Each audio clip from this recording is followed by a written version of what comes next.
College जाथच वो का करबे पढ़ाई। तय कॉलेज जाथच वो का करबे पढ़ाई।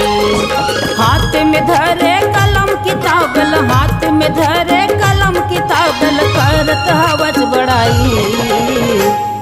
तय कॉलेज जाथच वो का करबे पढ़ाई।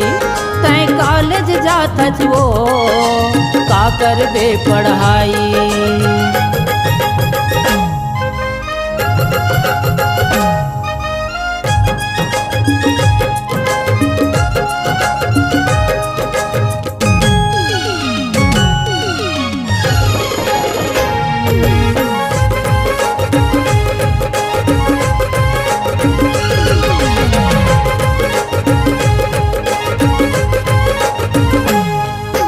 घर ला निकल के जाथच गोरी, जगह जगह तोर टेशन।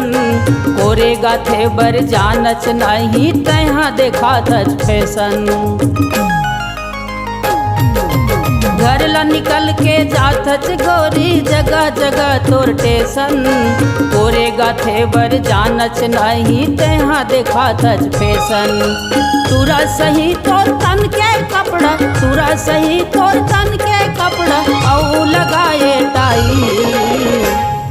तय कॉलेज जाथच वो का करबे पढ़ाई। तय कॉलेज जाथच वो का करबे पढ़ाई।